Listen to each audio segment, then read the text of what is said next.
آپ کو پتہ ہے پیدائش کے وقت انسانی دماغ کا وزن کتنا ہوتا ہے؟ تقریباً 1 پاؤنڈ، آدھا کلو سے بھی کم. لیکن انسان جب تقریباً 6-7 سال کا ہوتا ہے تو اس کے دماغ کا وزن بڑھتے بڑھتے تقریباً 1.5 کلو تک ہو جاتا ہے. ماہرین کے مطابق جب ہم کھڑے ہونا، چلنا اور بات کرنا سیکھتے ہیں تو اس دوران ہمارے دماغ میں رابطوں کا ایک جال بچھنے لگتا ہے، جس کی وجہ سے دماغ کا وزن بڑھتا جاتا ہے. ہمارے دماغ میں تقریباً 100 ارب خلیات ہوتے ہیں، جیسے آپ آسان الفاظ میں سیلز کہہ لیں. 100 ارب سیلز، اور ان سیلز کے مابین پیغامات کی منتقلی سیکنڈ کے 1000ویں حصے میں ہوتی ہے.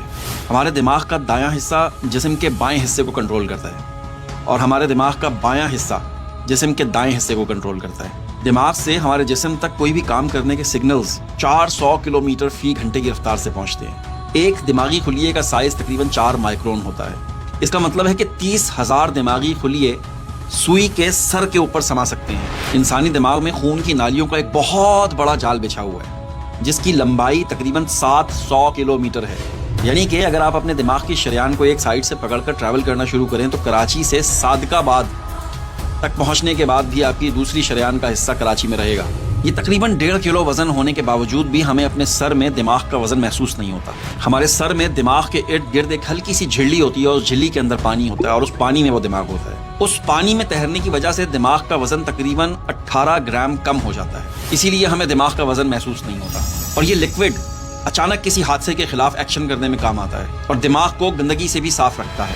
سائنسی تحقیق سے یہ بات ثابت ہوئی ہے کہ ہر انسان کو روزانہ کی بنیاد پر اپنے سر کو ٹخنوں کے لیول تک لے کر جانا چاہیے، جس سے انسان کا اعصابی نظام بھی صحیح طرح سے کام کرتا ہے اور دماغ کے سارے سیلز بھی متحرک رہتے ہیں. سجدہ، نماز کی جتنی حرکات ہیں ان میں سجدہ سب سے قابل ذکر ہے، جہاں گھٹنے ٹیکنے سے دماغ کا پانی اوپر نیچے حرکت کرتا ہے اور اس سے دماغ کو ایک طرح کا مساج ملتا ہے.